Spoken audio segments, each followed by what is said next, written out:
বিসমিল্লাহির রহমানির রহিম। সুপ্রিয় শিক্ষার্থীবৃন্দ, আসসালামু আলাইকুম ওয়া রাহমাতুল্লাহ। আশা করি সবাই ভালো আছো। গ্রীষ্মের দুপুরে আনইউজুয়াল টাইমে আমরা একটু ক্লাস নিতে বসলাম।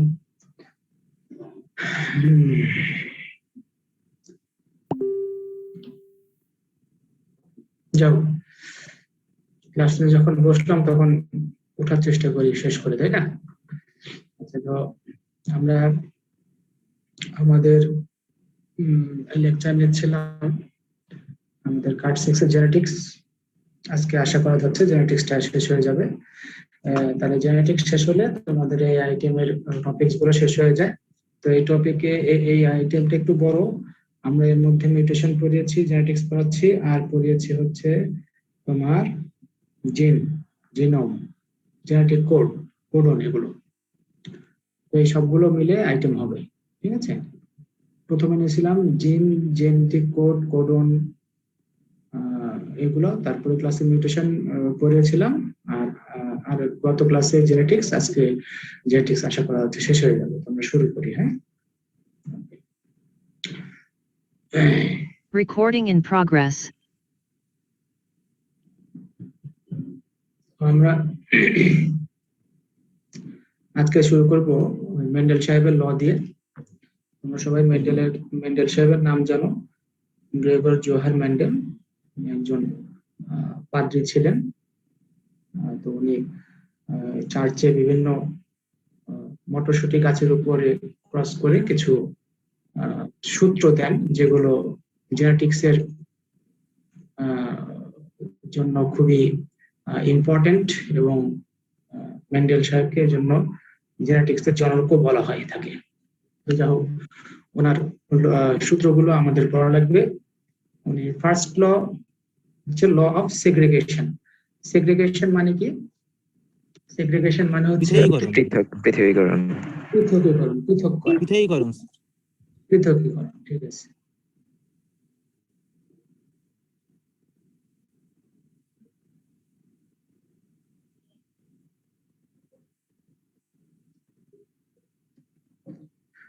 এখানে কি বলছেন উনি? During gametogenesis two members of a gene pair for a particular characteristic segregate and pass to different gametes. ঠিক আছে, আমরা জানি যে যে কোনো ক্যারেক্টারিস্টিক্স, যেমন লম্বার জন্য যদি দুটো জিন থাকে, টি, বড় টি, ছোট টি, একটা one comes from father, another comes from mother, ঠিক আছে? one comes from father, one comes from mother. তো এই দুটো জিন ডিউরিং গ্যামেটোজেনেসিস পৃথক হয়ে যায়। পৃথক করে আমরা জানি ম্যাচিউর ওভা এবং ম্যাচিউর স্পার্মে তোমার মনোজমিক 23 নাম্বার জিন থাকে। তো একটা সেলে চলে যায়, আরেকটা সেলে চলে যায়। এটাকে আমরা বলি law of segregation. Law of segregation. Each pair of homologous chromosomes segregate.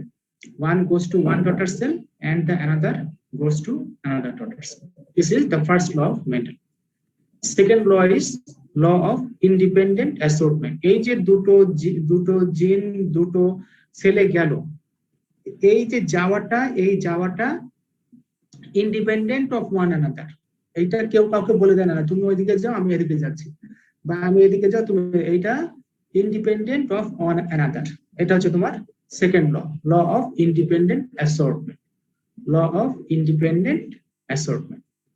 R third লটা মোস্ট ইম্পর্টেন্ট, সব লগুলো ইম্পর্টেন্ট। এই লটাকে বলছে কি? Law of unique inheritance. এবং বলতে যে parental characteristics do not blend in the offspring and can reappear in the latter generation unchanged if not in the first generation. যেমন এখানে দেখা যাচ্ছে যে প্যারেন্ট জেনারেশনে হলুদ এবং সবুজ, এটা হয়তো বিচি বা ফ্লাওয়ার কালারের কিছু হবে। এটা সেকেন্ড জেনারেশনে সবুজটা আসে নাই। প্রথম জেনারেশনে সবুজটা আসেনি, সবগুলো সবুজ হলুদ ছিল। কিন্তু এর পরবর্তী জেনারেশনে কিছু কিছু সবুজ চলে আসছে। তার মানে কি? সবুজটা ব্লেন্ড হয়নি, প্যারেন্টাল ক্যারেক্টারিস্টিক ব্লেন্ড বা মিলিয়ে যায় নাই। এটা প্রথম জেনারেশনে না আসলেও পরবর্তী জেনারেশনে এসে থাকে। ঠিক আছে? আচ্ছা, এই যে আগেকার দিনে না, এখনো কিছু হয় যে বিয়ে শাদী করার সময় কি দেখে, মেয়ে দেখার সময় যদি সেরকম বাবা মায়ের উপরে যদি দায়িত্ব এসে পড়ে যে ছেলে মেয়েদের বিয়ে দেওয়ার, সেভাবে যদি দায়িত্ব এখন তো আসে না, এখন তো সব প্রিডিটারমাইন্ড থাকে, তাই না? বেশিরভাগ ক্ষেত্রে যাও, তো যদি দায়িত্ব এসে তাহলে কি দেখে, বংশ দেখে না? বংশতে কিন্তু একটা জিনিস খুব দেখা হয়, সেটা হচ্ছে যে বংশে কোনো পাগল আছে কিনা, জানো কিনা এটা? যারা অভিজ্ঞ মানুষ তারা দেখে যে বংশে কোনো পাগল আছে কিনা। হ্যাঁ, দেখা যাচ্ছে যে দাদা বা দাদার আগের বংশে কেউ পাগল ছিল। তো যদিও পাত্র বা পাত্রীর বাবা মা যদি পাগল নাও হয়, তারপরেও আগের জেনারেশনে কোনো মানসিক রোগ সম্পন্ন লোকের জন্য সেই ক্যারেক্টারিস্টিক্স কিন্তু তার নাতি নাতনি বা তার পরবর্তী প্রজন্মে আসতে পারে। এইটা কিন্তু মেন্ডেল সাহেবের লয়ের উপর ভিত্তি করে, যে প্যারেন্টাল ক্যারেক্টারিস্টিক আসলে কিন্তু কখনোই ব্লেন্ড হয় না বা মিলিয়ে যায় না। এইটা কিছু না কিছু জিন রয়ে যায়, এইটা যে কোনো সময় প্রকাশ হইতে পারে। প্রথম জেনারেশনে প্রকাশ না হলেও পরবর্তী জেনারেশনে প্রকাশ হওয়ার সম্ভাবনা রয়ে যায়। ঠিক আছে? তো এই তিনটা লয়ের উপর ভিত্তি করে জেনেটিক ডিসঅর্ডারকে আমরা কয়েকটা ভাগে ভাগ করি। তার মধ্যে একটা আমরা বলি প্যাটার্ন অফ মেন্ডেলিয়ান ইনহেরিটেন্স। এই ইনহেরিটেন্স এর উপরে ভিত্তি করে ডিসঅর্ডার হচ্ছে প্রধানত দুই প্রকার। একটা হচ্ছে অটোজোমাল ইনহেরিটেন্স বা a trait or disorder determined by the gene of an autosome. এটার মধ্যে আবার আছে autosomal dominant inheritance, autosomal recessive inheritance. আর সেক্স লিঙ্ক ইনহেরিটেন্স হচ্ছে a trait or disorder determined by the gene on sex chromosome. Sex chromosome যদিও দুটো X আর Y, তবে Y link disorder rare বা নাই বললেই চলে। X link dominant, X link recessive. Y নাই কেন? আমরা কতদিন দেখেছিলাম বা পড়েছিলাম যে Y ক্রোমোজোমে শুধুমাত্র একটি জিন থাকে, এটা হচ্ছে টেস্টিস ডিটারমাইনিং ফ্যাক্টর, এবং সেই জিনের যদি কোনো অ্যাসল্ট বা মিউটেশন হয়, তখন সেই ফিটাসটা আর পৃথিবীতে আসে না বা জন্মগ্রহণ করে না। সেজন্য সাধারণত Y লিঙ্কের কোনো ডিসঅর্ডার থাকতে পারে, কিন্তু এটা বাঁচা অবস্থায় কোনো মানে শিশুর মধ্যে আসার চান্স নেই। সেজন্য Y লিঙ্ক ডিসঅর্ডার নাই, X link dominant, S link recessive. Dominant মানে প্রকট, আর রিসেসিভ মানে আমরা যেটা পড়েছি প্রচ্ছন্ন, তাই না?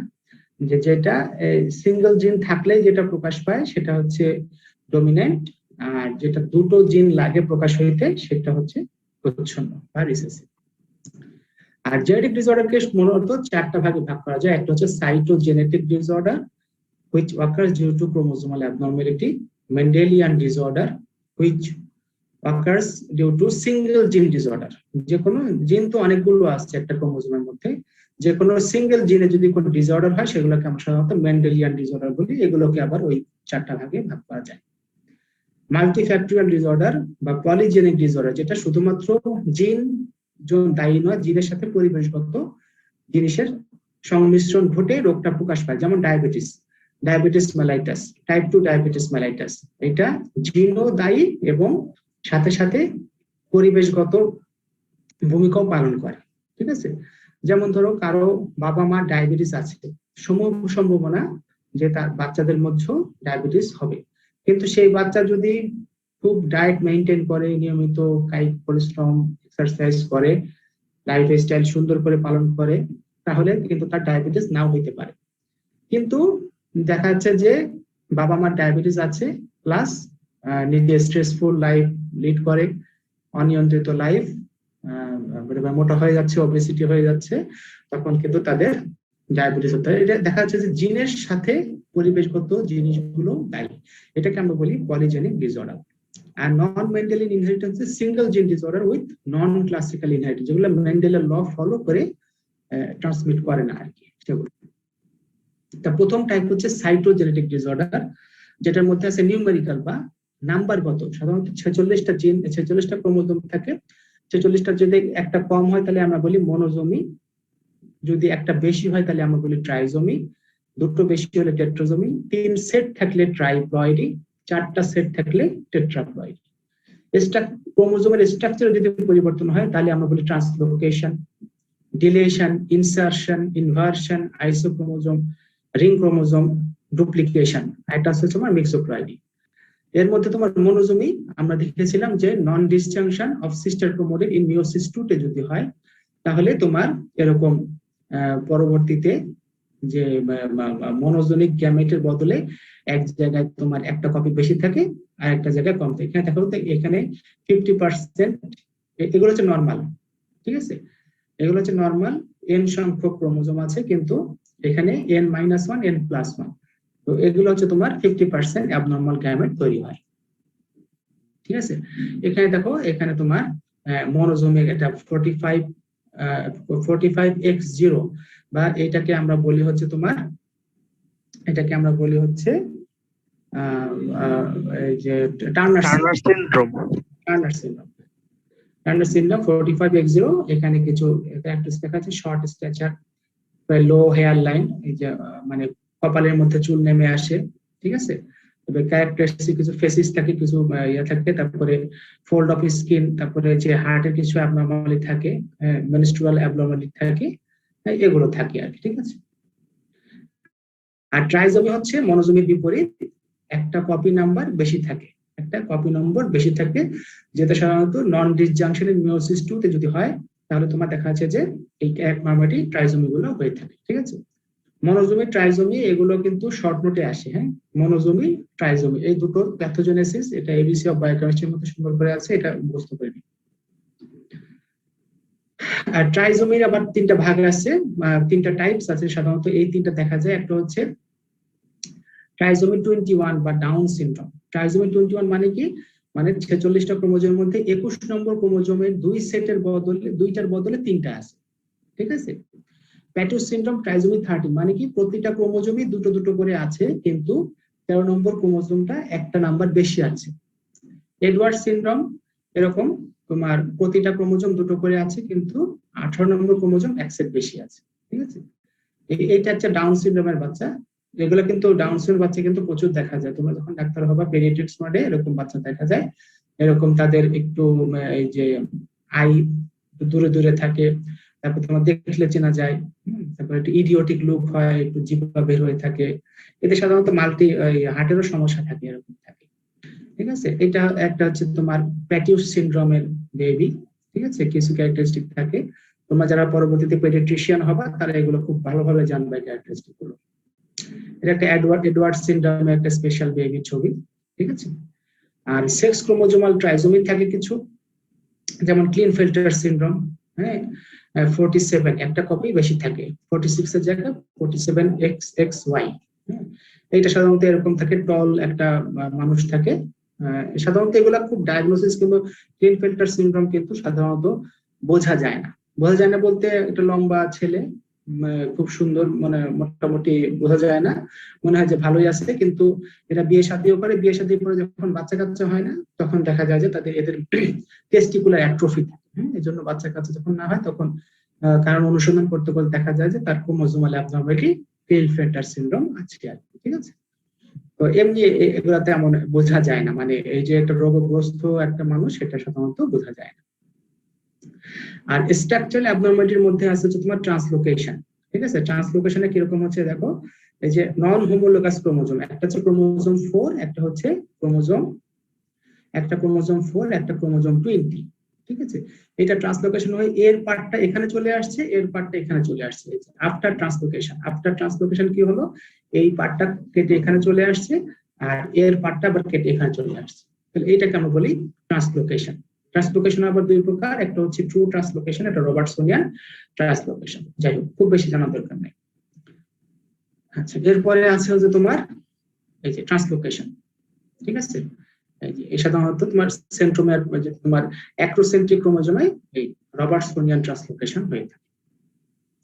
এরপর ডিলেশন, একটা ক্রোমোজোমের এই অংশটা ডিলেট হয়ে গেছে, ঠিক আছে, ডিলেট হয়ে শর্ট হয়ে গেছে, এটাকে বলতেছে ডিলেশন। এরপরে আসছে হচ্ছে তোমার ইনসারশন, এটা আগেরটা ডিলিট হয়ে গেছিল, এটা একটা অংশ অন্য একটা ক্রোমোজোম থেকে একটা অংশ কেটে এখানে যোগ হয়ে গিয়েছে, আফটার ইনসারশন এরকম যোগ হয়ে গেছে, এটাকে বলে ইনসারশন। এগুলো সবই স্ট্রাকচারাল অ্যাবনর্মালিটি অফ ক্রোমোজোম। ঠিক আছে, এরপরে কি আছে ইনভার্সন। ইনভার্সন মানে উল্টে যাওয়া, ইনভার্সন মানে উল্টে যাওয়া।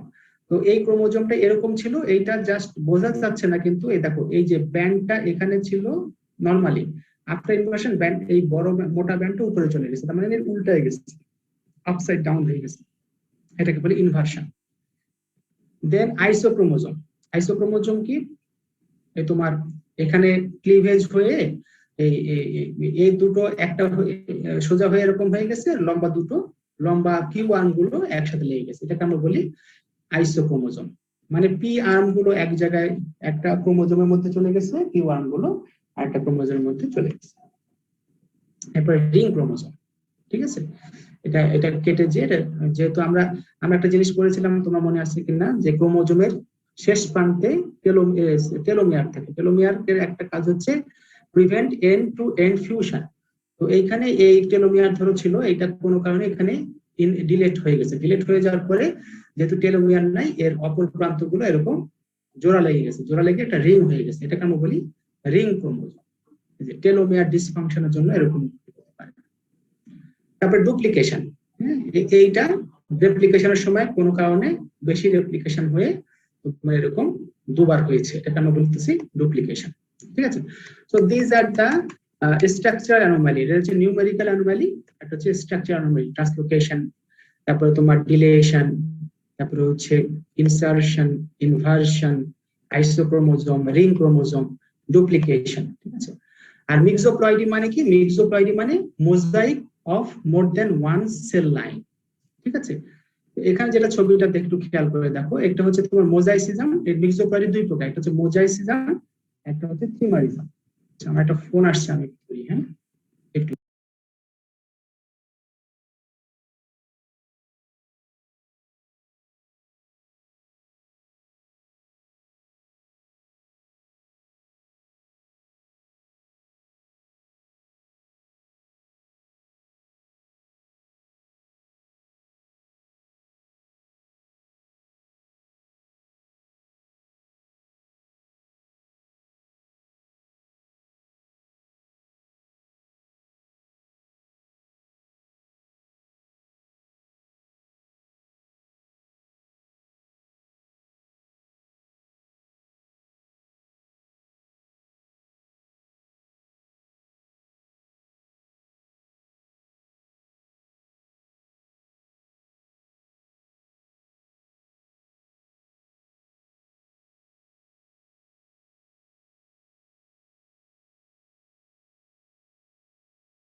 Sorry for the interruption.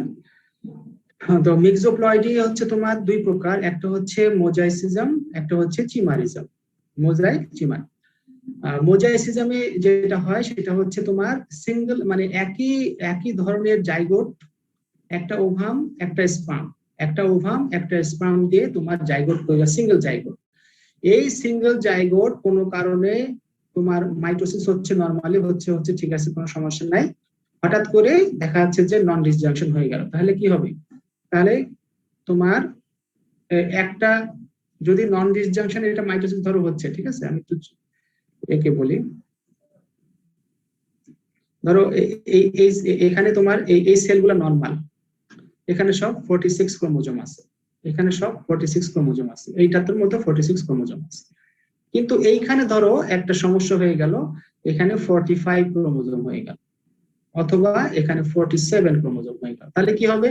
তাহলে ডিফারেন্ট সেল লাইন, কিছু কিছু সেল নরমাল, এই কালোগুলো নরমাল, আর নীলগুলো তোমার ক্রোমোজোম সংখ্যা কম অথবা বেশি, তাদেরকে ডিফারেন্ট সেল লাইন হয়ে যাচ্ছে। ঠিক আছে, মোজাইকের মধ্যে, মোজাইক এখন খুব একটা দেখা যায় না, এখন টাইলস। মোজাইক আগে যে মেঝে ছিল, কিছু কালো পাথর, কিছু লাল পাথর, কিছু সাদা পাথর, তাই না? সেরকম হয়তো অনেক জায়গায় থেকে থাকবে, সেরকম এই কিছু কিছু সেল নরমাল, কিছু কিছু অ্যাবনরমাল, এরকম যদি কিছু হয় তাহলে এটাকে আমরা বলি মোজাইসিজম। ঠিক আছে, আর চিমারিজমের মধ্যে কি হয়, তোমার দুটো স্পার্ম দুটো ওভামকে ফার্টিলাইজ করে দুটো জাইগোট তৈরি করে, দুটো জাইগোট হওয়ার কথা ছিল, এটা একটা টুইন বেবি হওয়ার কথা ছিল, এটা একটা টুইন বেবি, কিন্তু কোনো কারণে এই দুটো জাইগোট ফিউজ হয়ে যায়। ফিউজ হয়ে গেলে কি হয়, দুটো সেল লাইন তৈরি হয়। এখন এই ধরো এই টুইন বেবির মধ্যে এইটা হওয়ার কথা ছিল ছেলে, এইটা হওয়ার কথা ছিল মেয়ে, কিন্তু দুটো ফিউজ হওয়ার ফলে তোমার দুটো সেল লাইন থেকে একটা মানুষ হলো, যার মধ্যে বোথ টেস্টিসও আছে এবং ওভারিও আছে। সেক্ষেত্রে এটাকে বলা হয় ট্রু হার্মাফ্রোডাইট, হার্মাফ্রোডিটিজম, বা আমাদের সমাজে যাদেরকে হিজড়া বলা হয়, যাদের মধ্যে সেক্সুয়াল ক্যারেক্টারিস্টিক্স মধ্যে পুরুষের ক্যারেক্টারিস্টিক্সও আছে, আবার মহিলাদের ক্যারেক্টারিস্টিক্সও থাকে। দে আর অরিজিনালি বা মেডিকেলি তাদেরকে আমরা বলবো হার্মাফ্রোডিটিজম, হার্মাফ্রোডাইট, হার্মাফ্রোডাইট। কিছু কিছু হার্মাফ্রোডাইট বা হিজড়ার মধ্যে পুরুষের ক্যারেক্টারিস্টিক বেশি থাকে, কিছু কিছু হার্মাফ্রোডাইটের মধ্যে মহিলাদের ক্যারেক্টারিস্টিক্স বেশি থাকে। ঠিক আছে, এই এই হচ্ছে তোমার জিনিস। এটাকে আমরা সবই হচ্ছে তোমার টাইপ অফ মিক্সোপ্লয়েড। ঠিক আছে, মিক্সোপ্লয়েড। চিমারিজম কথাটা আসছে চিমারা থেকে। চিমারা হচ্ছে গ্রিক একটা দেবতা ছিল, যার মাথাটা ছিল সিংহের মতো আর পিছনের দিকে মনে হয় অন্য কোনো যন্ত্রের মতো ছিল। তো সেখান থেকে তোমার চিমারিজম, মানে একই মানুষের মধ্যে বিভিন্ন রকম ক্যারেক্টারিস্টিক ব্লেন্ড থাকে। ঠিক আছে, এটাকে আমরা বলতেছি মিক্সোপ্লয়েড। ওকে, এগুলোর কনসিকুয়েন্স কি? কনসিকুয়েন্স হচ্ছে তোমার ফিটাল লস, বেশিরভাগ ক্ষেত্রে ফিটাল লস হয়ে যায়। হ্যাঁ, বেশিরভাগ ক্ষেত্রে ক্রোমোজোমের গ্রস অ্যাবনর্মাল থাকলে সাধারণত বাঁচে না, ফিটাল লস হয়ে যায়। ঠিক আছে, বার্থ ডিফেক্ট বা ম্যালফরমেশন অফ দ্য ফিটাস হতে পারে। স্টিল বার্থ মানে হওয়ার পরপরই মারা যাচ্ছে।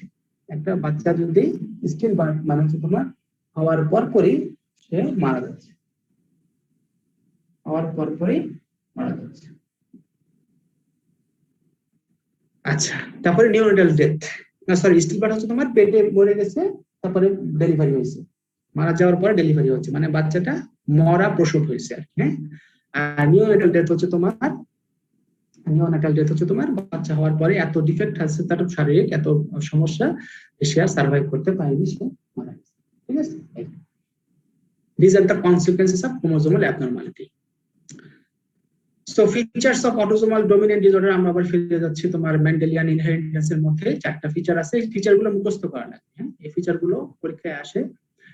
Features of autosomal dominant disorder, এটা consequence of autosomal dominant inheritance expressed even in heterozygous state. যে কোনো একটা অ্যাবনর্মাল জিন থাকলেই যদি প্রকাশ পায়, এটা আমরা বলবো autosomal dominant disorder. Both male and females are equally affected and transmit the disease equally. At least one parent of an infected individual needs to be affected. Vertical transmission মানে কি? ফাদার মাদার থেকে offspring এ আসা, বাবা মার থেকে সন্তানদের আসা, এটাকে আমরা বলি ভার্টিক্যাল ট্রান্সমিশন। প্লেওট্রপিজম আমরা বলেছিলাম যে মাল্টিপল সিমিংলি আনরিলেটেড ক্যারেক্টারিস্টিক্স, যে সেরকম থাকতে পারে। তারপর রিডিউসড পেনিট্রেন্স এন্ড ভ্যারিয়েবল এক্সপ্রেসিভিটি। রিডিউসড পেনিট্রেন্স মানে কি? যে সবারই যে ডিসঅর্ডার হবে তা না। একটা দেখা যাচ্ছে বাবা মা আছে, তার সকল বাচ্চা কাচ্চা তোমার এফেক্টেড হয় না, সকল সমস্যা থাকলেই সবার এফেক্টেড হয় না। ঠিক আছে, এবং ভ্যারিয়েবল এক্সপ্রেসিভিটি, কারো রোগ বেশি কারো কম, কারো একদম কম, এরকম। ডিলেড এজ অফ অনসেট, সাধারণত দেখা যায় যে এগুলা তোমার আফটার 45 বা 40 এরকম, অনেকদিন ভালো ছিল, বয়স হয়েছে, হঠাৎ করে দেখা যাচ্ছে, মানে প্রথম থেকেই এদের দেখা যায় না, মানে রোগ দেখা যায় না। যেমন ধরো তোমার polycystic kidney disease is a type of autosomal dominant disorder. ভালোই ছিল বা কোনো সমস্যা নাই, হঠাৎ করে ডাক্তারের কাছে আসছে, ডাক্তার সাহেব আল্ট্রাসাউন্ড করেছেন, তো দেখা যাচ্ছে তার পলিসিস্টিক কিডনি। ঠিক আছে, কিন্তু প্রথম থেকে তার কোনো সমস্যা ছিল না। ঠিক আছে, মেল টু মেল ট্রান্সমিশন, বাবার থেকে সন্তানের দেহে আসতে পারে। ঠিক আছে, an affected individual with normal parents may happen due to new mutation. ঠিক আছে, নরমাল প্যারেন্ট থেকেও নতুন মিউটেশন হয়ে বা গোনাডাল মোজাইসিজম হয়ে নন পেনিট্রেন্স, নন প্যাটার্নিটি, লো এক্সপ্রেসিভিটি থেকে তোমার নতুন করে রোগটা তৈরি হতে পারে। And affected children or affected parents may have normal children, grandchildren if married to normal partner. এই যে এখানে এটাকে বলে পুনেট চার্ট। এখানে রিস্ক ক্যালকুলেশন করা হয়। এখানে দেখা যাচ্ছে affected parent AA, normal parent AA, বড় এ ছোট এ বড় এটা হচ্ছে ডোমিনেন্ট জিন। ঠিক আছে, ডোমিনেন্ট আমরা জানি যে এটা যে কোনো একটা জিন এফেক্টেড হলে রোগ হয়।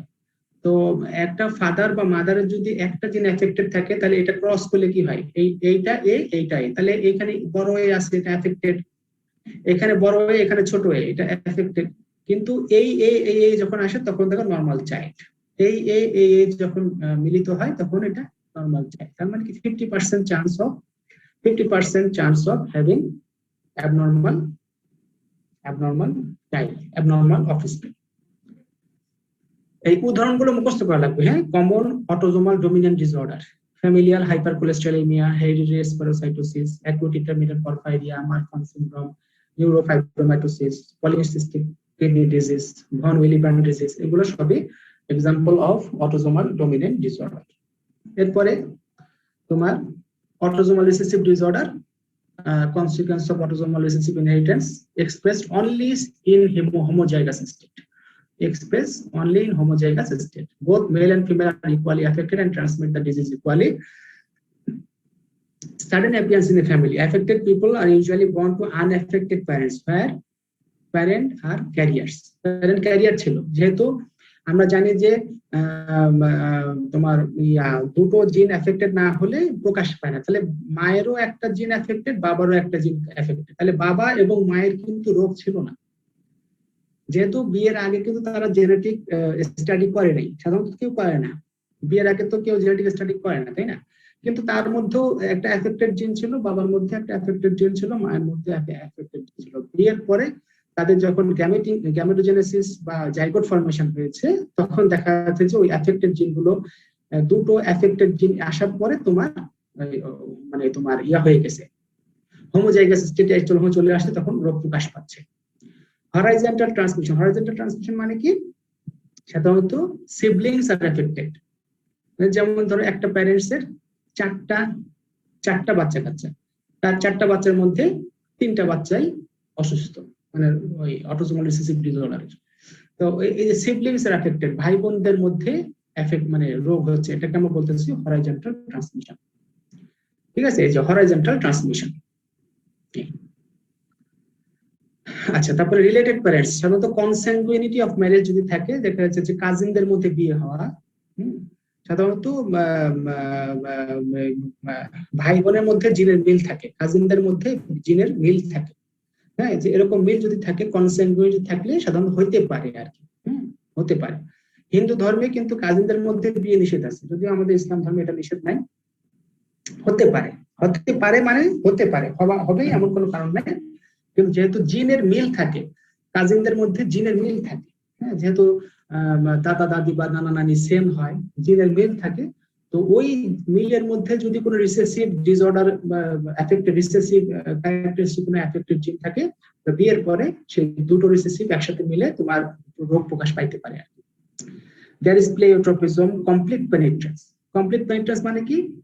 অটোজোমাল ডোমিনেন্টে আমরা দেখেছিলাম যে একটা জিনে এফেক্টেড হচ্ছে, তাহলে তোমার তো রিডিউস পেনিট্রেন্স, মানে 100% এফেক্টেড হয় না। আর কমপ্লিট পেনিট্রেন্স মানে দুটোই যেহেতু এফেক্টেড, এখানে কমপ্লিট পেনিট্রেন্স এন্ড নো ভ্যারিয়েবল এক্সপ্রেসিভিটি, এবং সবারই একই ধরনের রোগ হয়, মানে সবারই সিভিয়ার অথবা সবারই মাইল্ড এরকম হয়। Early age of onset. Early age of onset কেন? যেহেতু দুটো জিনই এফেক্টেড। এইটা জিনিসটা আমি একটু ধরি পরীক্ষার সময়, অনেকে বলতে পারে না এটা কেন, আমি একটু বলি। তো অটোজোমাল ডোমিনেন্ট ডিসঅর্ডারে কি হয়, যে কোনো এক, ধরো এই যে কোনো একটা জিন এফেক্টেড, ধরো এই এর মধ্যে এইটা হচ্ছে ডোমিনেন্ট, এই জন্য এটা অটোজোমাল ডোমিনেন্ট। তো এইটা যেই ক্যারেক্টারিস্টিক বহন করে, এই জিনটাও একই ক্যারেক্টারিস্টিক বহন করে, এইটা অসুস্থ না। তাহলে এর ক্যারেক্টারিস্টিক্স কে এই যে ভালো জিনটা কিন্তু সাপ্রেস করার চেষ্টা করে, যেহেতু দুটো একই ক্যারেক্টারিস্টিক্স কে রিপ্রেজেন্ট করে, একটা এফেক্টেড একটা নরমাল। তাহলে ভালোটা কি করে, ওই নরমাল এফেক্টেডটাকে দাবায় রাখার চেষ্টা করে, এই জন্য একটু ডিলে অনসেট হয়, শেষ পর্যন্ত যখন পারে না তখন রোগ প্রকাশ পায় আর কি। ঠিক আছে। আর রিসেসিভ ডিসঅর্ডারে কি হয়, দুটোই এফেক্টেড, হোমোজাইগাস স্টেট, তাহলে দুটোই অসুস্থ, এটাও অসুস্থ, তাহলে দুটো যেহেতু অসুস্থ, সেজন্য তোমার এর মানে একটাকে অন্যকে বাধা দেওয়ার কোনো ইয়া থাকে না, এই জন্য আর্লি এজ অফ অনসেটে রোগ প্রকাশ পায়। ঠিক আছে। তারপরে মোস্ট এনজাইমস আর এফেক্টেড, মানে সাধারণত এনজাইমেটিক প্রবলেম থাকে এখানে। ধরো তোমার ধরো তোমার গ্লুকোজ 6-ফসফেট ডিহাইড্রোজেনেজ বলে যে এনজাইম, এটা এফেক্টেড হয়ে সবগুলো এনজাইম নষ্ট হয়ে যায় বা ডিফেক্টিভ এনজাইম তৈরি হয়, ফলে হিমোলাইটিক অ্যানিমিয়া তৈরি হয়, এরকম আর কি। Male to male, there is male to male transmission. উদাহরণগুলো মুখস্থ, ফিনাইল কিটোনিউরিয়া, তারপরে তোমার glycogen storage disease, lysosomal storage disease, haemochromatosis, sickle cell anaemia, thalassaemia, cystic fibrosis, Wilson disease. মুখস্থ করতে হবে। আচ্ছা, features of X-linked recessive disorder, consequence of X-linked recessive inheritance, males are exclusively affected. তোমরা এটা জানো, যেমন হিমোফিলিয়া একটা, males are exclusively affected, females are usually healthy carrier. There is oblique transmission মানে কি, যাদের মধ্যে রোগটা আছে তাদের মামাদের রোগ থাকে, তাদের ম্যাটারনাল আঙ্কেলের রোগ থাকে। স্যার এক জেনারেশন গ্যাপ যায়। হ্যাঁ স্যার এক জেনারেশন গ্যাপ যায়। এক জেনারেশন পুরা গ্যাপ যায় না, এক জেনারেশন পুরা গ্যাপ যায় না। মানে মানে রোগটা ধরো তোমার এক্স, এটা হচ্ছে তোমার ডিফেক্টিভ, ঠিক আছে, এইটা ডিফেক্টিভ আর এইটা নরমাল, এক্স এ এই দুটো নরমাল। হ্যাঁ, তো এইটা হচ্ছে মায়ের, এটা হচ্ছে মায়ের জেন, ঠিক আছে। তো এইখান থেকে যদি ইয়া আসে আর বাবা এফেক্টেড, বা এখান থেকে যদি ইয়াটা আসে তাহলে তোমার ছেলেটার মধ্যে রোগ হয়, ছেলেটার মধ্যে রোগ হয় আর কি, ঠিক আছে। আর যেহেতু মহিলাদের হচ্ছে না, তাহলে মায়ের বোনদের কোনো সমস্যা নাই, মায়ের ভাইদের রোগ থাকতে পারে, ঠিক আছে। আর বাবা তো নর্মাল, যদি বাবাও রোগগ্রস্ত হয়, মাও যদি রোগগ্রস্ত, তাহলে তাদের মধ্যে বিয়ে হয় না সাধারণত, তাই না। সেজন্য মায় নর্মাল, কিন্তু মায়ের মধ্যে হেলদি ক্যারিয়ার, মা ক্যারিয়ার, কিন্তু মায়ের যে ভাইরা আছে তার মানে তারা কিন্তু অসুস্থ থাকতে পারে। হ্যাঁ, কিন্তু পরবর্তীতে বাচ্চা অফস্প্রিং এর মামা মানে মায়ের ভাইরা দেখা যাচ্ছে যে অসুস্থ, মায়ের ভাইরা অসুস্থ। এই জন্য এটাকে আমরা বলতেছি যে oblique transmission. Male to male transmission হয় না, কারণ এক্স লিঙ্ক, এখানে ওয়াই লিঙ্ক না, পুরুষের কাছ থেকে তো ওয়াই আসতেছে, এক্স আসতেছে না, সেজন্য এখানে মেল টু মেল ট্রান্সমিশন হয় না। and females are may be affected যদি দুজনই ফাদার মাদার দুজনই ক্যারিয়ার হয়। ধরো দুইজনই বাবা মা দুজনই অসুস্থ, তারপর তাদের মধ্যে এমন প্রেম যে তারা বিয়ে করেই ছাড়বে, এরকম যদি হয় তাহলে তোমার মেয়েটাও এফেক্টেড হতে পারে। আর যদি লায়নাইজেশন হয়, লায়নাইজেশন কি এটা আমি পরে দেখতেছি, এটা রিস্কটা কিরকম, রিস্ক ক্যালকুলেশন পুনেট স্কোয়ার করলে এটা দেখা যাবে যে এখানে 25% চান্স অফ হ্যাভিং অ্যাফেকশন, ঠিক আছে। এই কয়টা কমন এক্স-লিঙ্কড রিসেসিভ ডিসঅর্ডার হচ্ছে তোমার haemophilia, diabetes insipidus, colour blindness, glucose six phosphate dehydrogenase deficiency, ঠিক আছে। আমাদের লাস্ট টপিক হচ্ছে বার বডি, ঠিক আছে। বার বডি পড়াতে ক্লাসের সময় শেষ হয়ে যাবে, কাজেই আমার মনে হয় যে আরেকবার ঢুকে, আচ্ছা বেশিক্ষণ লাগবে না। বার বডিটা কি জিনিস? During gametogenesis a female cell presents a heterochromatic plano convex